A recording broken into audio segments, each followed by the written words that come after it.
The Aserai Veteran is the only tier 5 main infantryman of the Aserai. It is renowned across the community for being one of the worst shielded infantry melee performers. But does this unit really deserve that title, or is it just misunderstood? The Aserai Veteran is one of those hybrid infantry units who take on both the tanking and skirmishing duties. Similarly to the wildlings, the veterans bring a shield, a sword, but just one set of javelins, preferring a spear over an extra set of throwables. The most iconic piece of equipment of this unit is in my opinion the shield. It's a big one, looks cool, has a respectable 360 HP and protects most of the unit with a length value of 110. All of these aspects make for a great option at tanking incoming projectiles of any kind, and even when an arrow makes it through, the Aserai Veteran brings some impressive values of armor. The Aserai Veteran has 52 head armor, brought by the closed steel cap, the best average out of all shielded infantry units. When talking about the body armor, the Veteran brings a value of 62, combined between the light lamellar armor and the bronze scale shoulders. This will place the Veteran tied in 3rd place. When we consider head plus body, the Veterans rank 2nd, missing 1st place just by 1 point,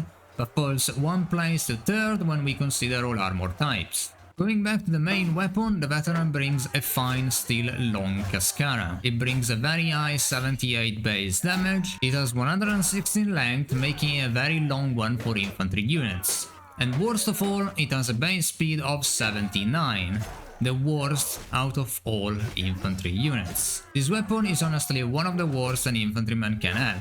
The speed makes it too hard to swing faster than your opponent, and the length will make this weapon bounce more than a basketball. But despite all of these, patch 1.8 armor buff had a significant impact on this unit. There is a mechanic in the game that allows a unit to not be staggered by an incoming attack if their armor value absorbs enough of the incoming damage. And in the case of the Veteran, they happen to have one of the best armor set out there. This means that this unit smashes low tiers like they are mashed potatoes. So at the end of the day, the fine steel long cascara is a crappy weapon, but the Aserai Veteran makes it work. Also, as a silver lining, this unit always had 161 ended instead of 130.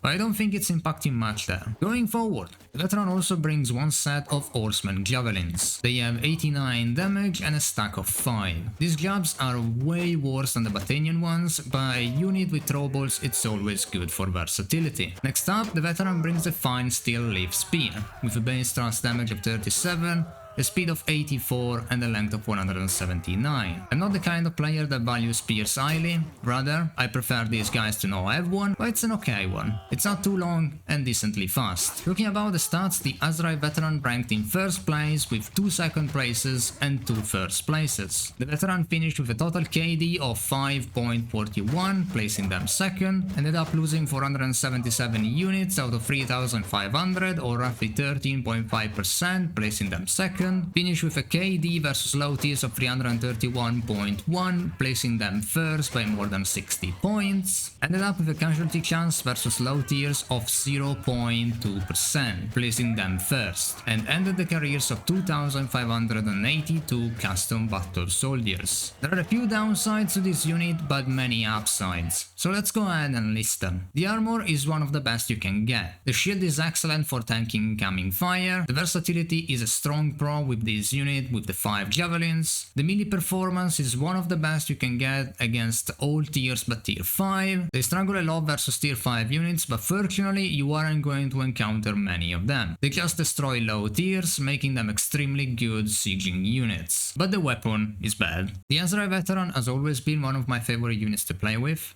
I think they have always been a good option, and people are just too focused on how bad they are against high tiers while not evaluating the importance of performance versus low tiers enough. This is one of the few tier 5 units in the game that does all of what you ask it to do and brings all you need to win a battle. And as a result, it's one of the few tier 5 units that deserve a 5 out of 5. There are some situations where this unit does underperform, so I don't think an OP score is justified. Let me know what you guys think and what troop you want me to cover next. Thanks for watching and see you in the next video.